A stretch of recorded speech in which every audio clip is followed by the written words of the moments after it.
Pada kesempatan ini, kami akan mendemonstrasikan aplikasi web apotik bernama Pharmasic yang telah kami kembangkan menggunakan framework Django dengan database MySQL. Aplikasi ini juga telah terintegrasi dengan REST API menggunakan JWT Authentication dan dilakukan pengujian menggunakan Postman. Selanjutnya, kami akan menjelaskan fitur-fitur yang terdapat pada aplikasi beserta proses pengujiannya. Di bagian ini menampilkan proyek Pharmasic yang dibuat menggunakan framework Django dengan database MySQL. Di sebelah kiri terlihat struktur folder project yang terdiri dari folder aplikasi apotek, folder template, folder static, serta file konfigurasi seperti setting, DPY, URL, dan manage. Selanjutnya terlihat proses migrasi database menggunakan perintah migration dan migrate untuk membuat struktur tabel pada database. Kemudian dilakukan pembuatan akun administrator menggunakan perintah create super user. Setelah proses selesai, muncul keterangan super user created successful, yang berarti akun admin berhasil dibuat. Di terminal sebelah kiri, aplikasi dijalankan menggunakan perintah python manage.py run server, sehingga website dapat diakses melalui browser pada alamat lokal.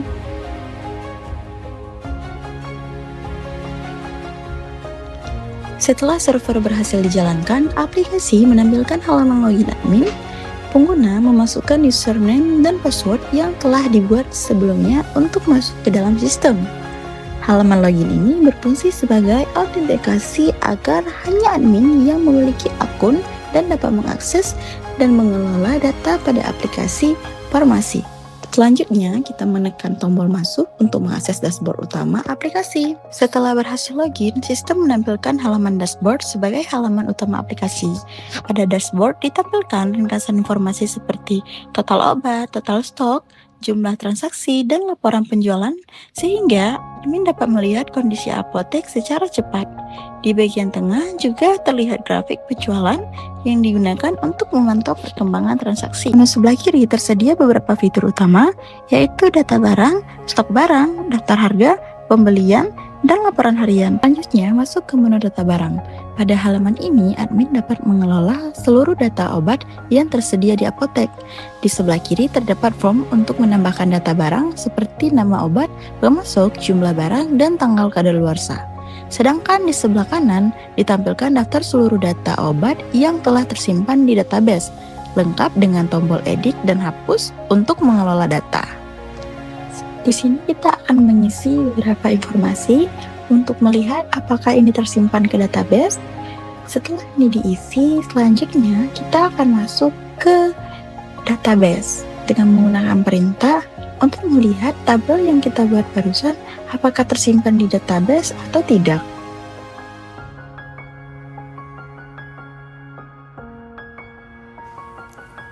Nah, setelah kita klik, di sini sudah tersimpan. Selanjutnya kita akan cek di database dengan masukkan perintah. Nah, di sini juga sudah masuk ke database ya. Kita lanjut ke dashboard. Nah, sesuai dengan yang di selanjutnya kita mau cek nih apa obat-obat yang tadi kita tambah juga udah tertambah. Kita masukkan perintah, kemudian kita cari nih. Nah, di sini sudah tertambah, sudah ada yang tadi kita isi, dan kita lihat juga di dashboard webnya apa benar sesuai ya. Selanjutnya, masuk ke menu stok barang. Menu ini digunakan untuk mengelola dan memantau jumlah stok setiap obat yang tersedia di apotek. Di sebelah kiri terdapat form untuk menambahkan data stok berdasarkan nama barang dan jumlah stok. Sedangkan di sebelah kanan ditampilkan daftar stok seluruh obat yang tersimpan di database beserta status ketersediaannya. Admin juga dapat mengedit atau menghapus data stok melalui tombol yang tersedia. Setelah mengisi form, di sini akan ada tampilan yang telah kita isi. Selanjutnya kita akan lihat apa yang di database sudah tersinkron dengan yang ada di website. Pertama kita isi dulu seluruh formnya.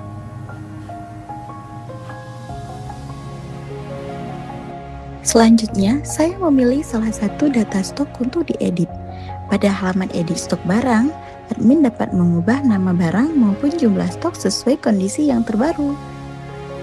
Di sini kita melakukan pengecekan untuk stok barangnya dulu di database. Memasukkan perintah, kemudian kita mencari dulu data yang kita. Di sebelah kanan, ditampilkan informasi stok sebelumnya sebagai referensi agar perubahan data lebih mudah dilakukan. Setelah perubahan selesai, saya menekan tombol simpan perubahan sehingga data stok pada database berhasil diperbaharui. Selanjutnya menu pembelian. Untuk melakukan transaksi, pada form pembelian, admin memilih nama barang yang akan dibeli kemudian memasukkan jumlah pembelian. Setelah data diisi, sistem secara otomatis menghitung total pembayaran berdasarkan harga satuan yang tersimpan di database. Pada contoh ini, total pembayaran menjadi Rp13.000. Setelah itu, menekan tombol simpan pembelian sehingga transaksi berhasil disimpan ke dalam database. Terakhir, kembali ke Visual Studio Code untuk menunjukkan bahwa aplikasi tetap berjalan dengan baik setelah proses transaksi dilakukan.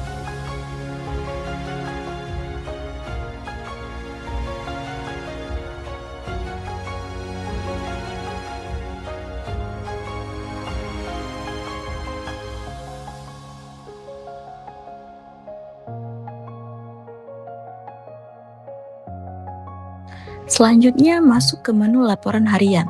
Halaman ini digunakan untuk menampilkan hasil transaksi pembelian yang telah tersimpan secara otomatis. Di bagian atas ditampilkan ringkasan data seperti jumlah transaksi, total pendapatan, jumlah barang terjual, dan status sistem.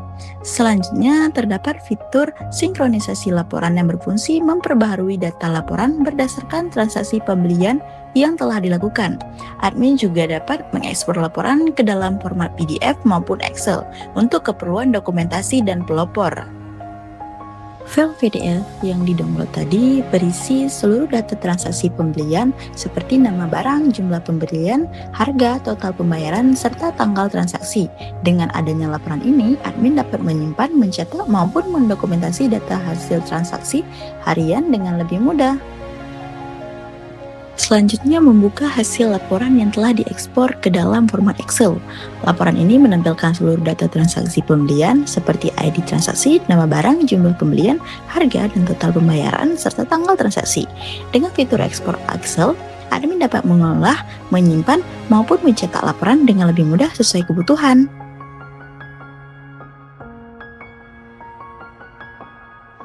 Setelah seluruh proses pengelolaan data dan pembuatan laporan selesai, saya mengakhiri penggunaan aplikasi dengan memilih menu logout. Sistem kemudian menampilkan konfirmasi untuk memastikan pengguna benar-benar ingin keluar dari aplikasi. Setelah tombol logout dipilih, sesi pengguna akan diakhiri dan sistem akan kembali ke halaman login.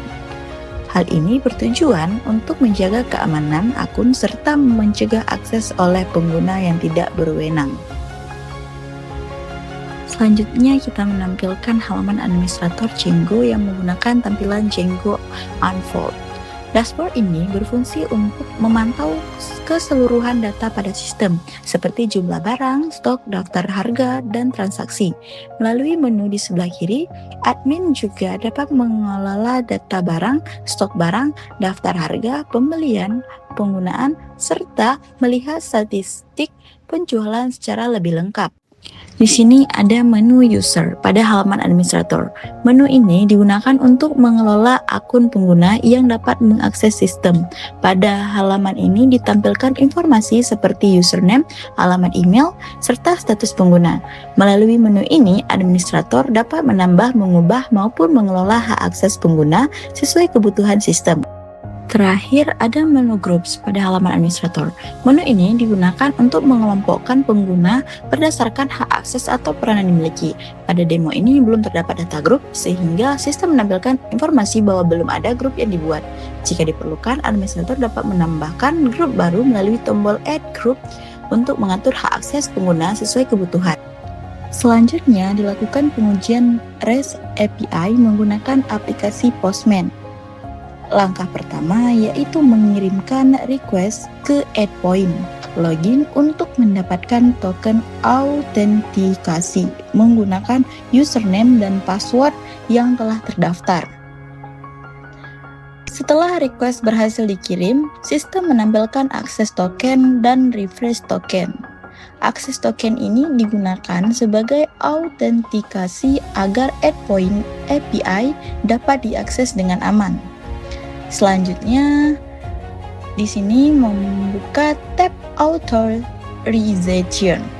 Kemudian memilih tipe bearer token dan memasukkan akses token yang telah diperoleh sebelumnya. Setelah proses autentikasi selesai, di sini mengirimkan request GET ke endpoint data barang. Request berhasil diproses dan sistem menampilkan seluruh data barang dalam format JSON yang berasal dari database MySQL.